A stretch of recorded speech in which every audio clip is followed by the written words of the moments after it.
Hello everyone, you got Marcel here. I hope you're all having an awesome morning. So I got myself some new audio equipment, basically just some sound dampening boards and pop filters and stuff. Figured I would try to reduce a little bit of that static background noise. Let me know how it sounds. Is it any different? Hopefully it's an improvement. So I went on a business trip recently, and while I was kind of sitting, waiting, killing time, I decided to touch base with one of my old friends. And the conversation that ensued was just bizarre and worthy of making a video about. So something of a recap on this friend. I've mentioned her only in passing in older videos. Basically, I dated this girl when I was off and on dating my ex-wife before she and I had ever gotten married.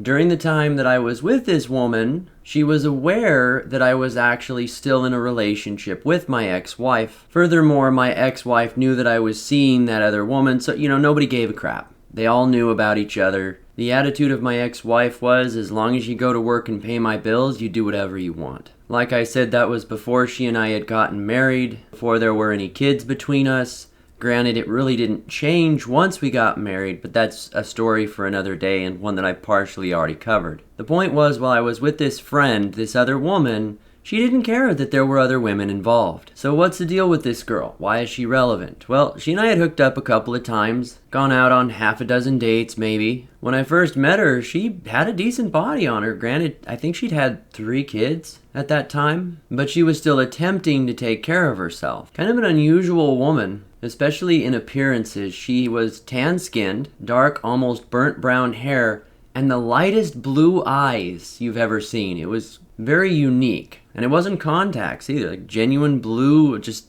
bright, bright blue eyes. She was quirky in the sense that her attitude fluctuated a lot. Now, she was fine with everything we were doing together right up until the point where I got a call from her on the phone, and the ex-wife was in the background yelling about something. It was obviously not a happy situation, but something about hearing another woman yell at me turned her off to the idea, and she didn't want to see me anymore. Fast forward a few years, and you have me in a relationship with 2 separate women living together in a household all at the same time. Well, she reaches out and makes contact with me just to kind of see how I'm doing, and finds out that I'm involved with 2 women and is somewhat apprehensive about it, but respects it and just kind of moves on with her day. Now, there's a whole lot of details I could give about this woman and conversations that I had with her that'll give more context, but it's so scattered in between the years of time that went from when I was married, before I was married, till now.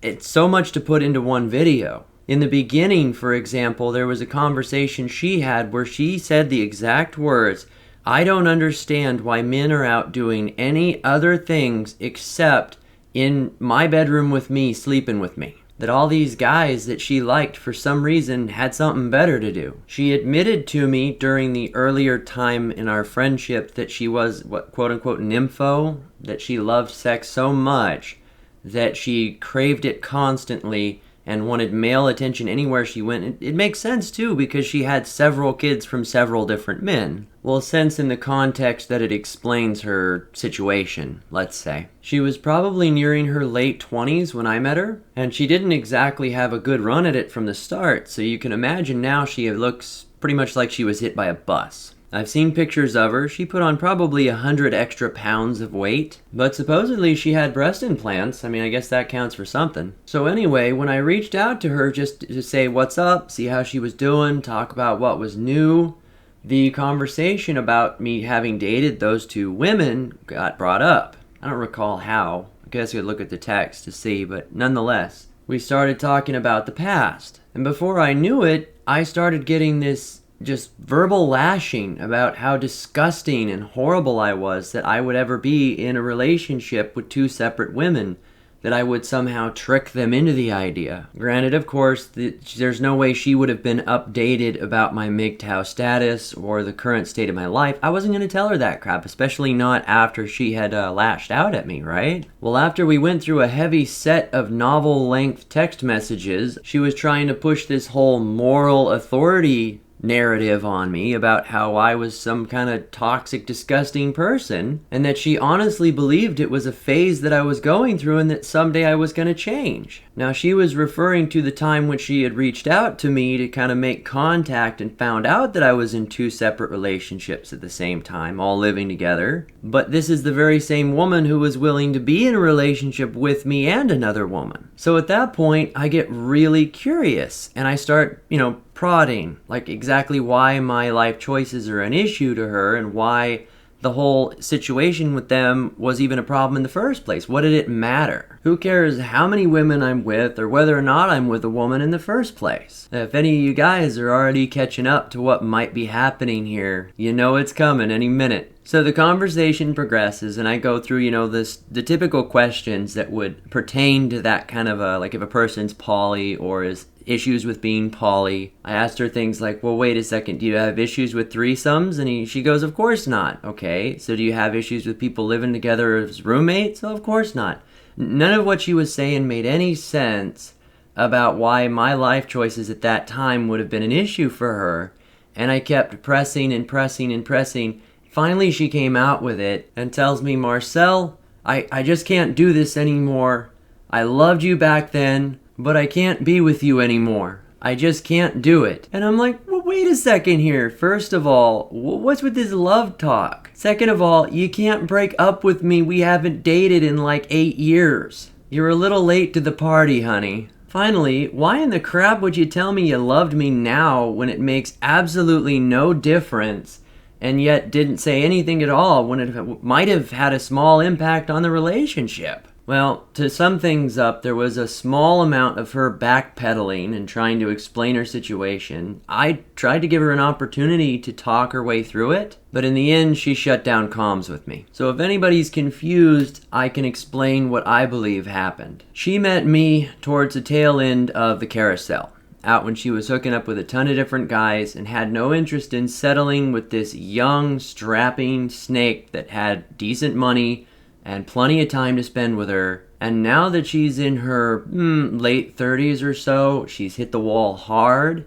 and she's having these urges to actually hook up with somebody and keep them around. She reached out to me thinking that, we could have those long conversations and fun night talks and all sorts of other stuff that we used to have. She took the fact that I was with 2 much younger, much more attractive women that were all living with me very personally because she thought that I was probably the type of person that would never amount to anything. One night stand kind of material. But she literally waits until the very last minute, the last second of our friendship as far as she was concerned. Now, whether or not that changes months or years down the road is irrelevant.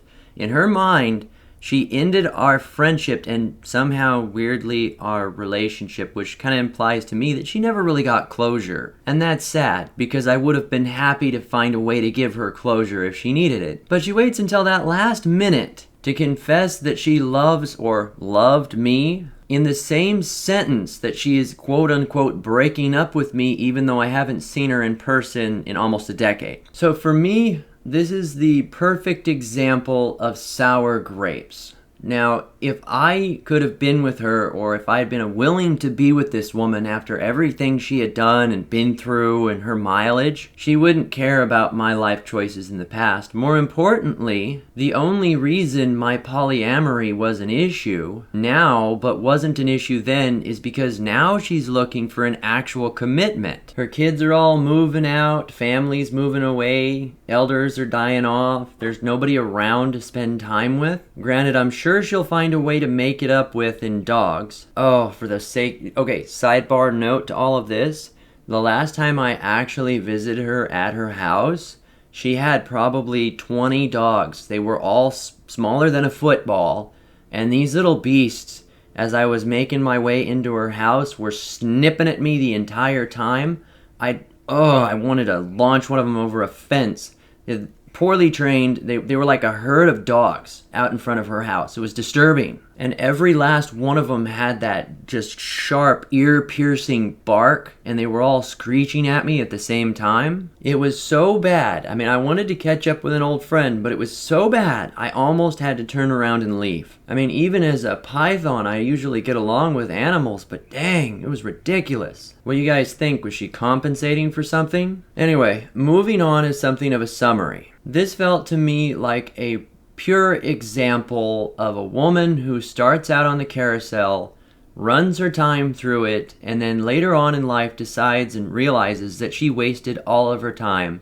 Then she goes through her phone book and her Facebook and starts reaching out to any of the guys that she left or lost in the past.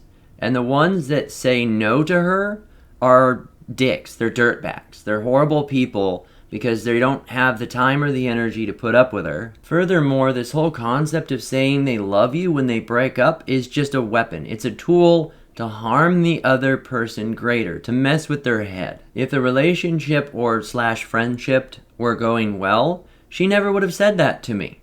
It would have never come out of her mouth. She would have milked it every last inch of the way. Come to think of it, there was a point where this woman even said to me back when we first met up that, yeah, Marcel, at some point you're going to tell me you love me. Yep, it's going to happen eventually. She was actually that egotistical, and you better believe I threw it in her face. She lost that bet. So, leaving out all of the concepts of MGTOW, but knowing what was going on, I red-pilled the crap out of her. I said everything on my mind about the way she was acting and what she was actually doing. Now, I guarantee it all fell on deaf ears, but it felt good saying it. Quite literally calling her out on her crap. But honestly, don't fall for that. Especially in circumstances where the woman doesn't say love or hasn't expressed love until the minute they want to leave you. All that is them sticking a fork in you right after they've roasted you. It's just putting a little salt on the wound. It's a vile, disgusting psychological trick and is frankly despicable. Any woman that does that is more than worthy of being walked away from and doesn't deserve any further attention. And any guy who's going to take that comment of love and turn around and try and fix the relationship because of it is being a fool. Because if they actually loved him, they would have said it when it mattered.